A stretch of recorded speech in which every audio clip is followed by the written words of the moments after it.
بسم اللہ الرحمن الرحیم۔ السلام علیکم، ویلکم ہے آپ کو ہمارے چینل فن اینڈ فیکٹ صاحب میں۔ میں ہوں ذیل شہزاد اور آج ہم بات کریں گے دور ڈرامہ اور نامور شخصیت ارطغرل کے بارے میں۔ خواتین حضرات، ڈرامے نے پاکستان میں بہت کم عرصے میں بہت زیادہ شہرت کمائی۔ اس کے ایپیسوڈ 1 کی کہانی کچھ اس طرح ہے۔ ارطغرل بابا دمیر کے ساتھ تلوار بنا رہا ہوتا ہے۔ بابا دمیر اور ارطغرل اللہ کا نام لیتے جاتے ہیں اور گرم لوہے پہ ضرب لگاتے جاتے ہیں۔ ارطغرل بابا دمیر سے کہتا ہے کہ ایمان کی طاقت کے سامنے لوہا بھی کیسے نرم پڑ جاتا ہے۔ بابا دمیر ارطغرل کو ایک تلوار دیتا ہے جو کہ خاص بابا دمیر نے ارطغرل کے لیے بناتا ہے۔ ارطغرل تلوار دیکھ کے خوش ہوتا ہے اور کہتا ہے کافروں پہ یہ تلوار قہر بن کے ٹوٹے گی۔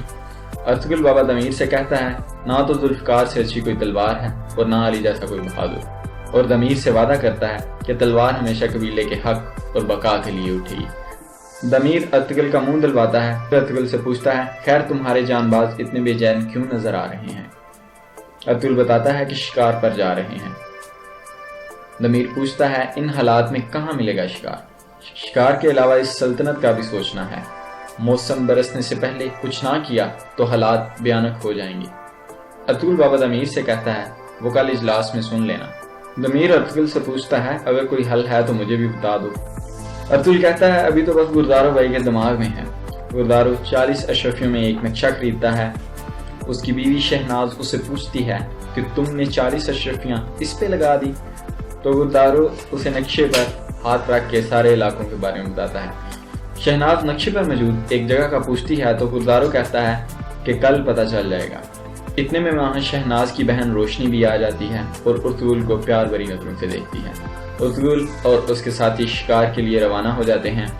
دوسری طرف صلیبیوں کا کمانڈر تیتوش اپنے ہی قلعے پر پچھلی دیوار سے چڑھ کر آتا ہے اور اپنے 2 پہرے داروں کو جان سے مار دیتا ہے اور باقی پہرے داروں کو آگاہ کرتا ہے کہ بیدار ہو جاؤ، کوئی بھی آ کر تم لوگوں کو مار کے جا سکتا ہے اور اگر ایسا ہوا تو میں خود تم لوگوں کو مار دوں گا۔ اتنے میں وہاں یسوع مسیح استاد اعظم پیتریچو آ جاتا ہے جس کے ساتھ ایلونورا بھی ہوتی ہے۔ یسوع مسیح کے کچھ لوگ حلیمہ اس کے باپ اور بھائی کو قیدی بنا کر جنگل سے لے کے جا رہے ہوتے ہیں۔ حلیمہ کا بھائی اس کے باپ سے پوچھتا ہے کہ بابا یہ لوگ ہمیں کہاں لے کے جا رہے ہیں؟ تو اس کا باپ بتاتا ہے کہ ان کو محل کے لیے لے جایا جا رہا ہے۔ کافی دیر چلنے کے بعد وہ لوگ رک کے تھوڑا قیام کرتے ہیں اور ان کا سردار حلیمہ اور اس کے باپ کو پانی پلانے کو کہتا ہے۔ ایک سپاہی حلیمہ کو پانی پلانے لگتا ہے تو اس کا ہاتھ پکڑ لیتا ہے۔ حلیمہ اسی کا چاقو نکال کر اس کو مار دیتی ہے اور اس کی جیب میں سے چابی نکال لیتی ہے۔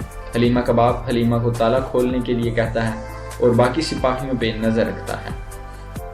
وہ سب آرام میں مصروف ہوتے ہیں اور وہ لوگ تالا کھول کے بھاگ جاتے ہیں۔ صلیبیوں کے سردار کی نظر ان پر پڑتی ہے اور وہ بھی پیچھے بھاگنا شروع ہو جاتا ہے۔ دوسری طرف ارطغرل اور اس کے ساتھی شکار کے لیے جنگل میں پہنچ جاتے ہیں۔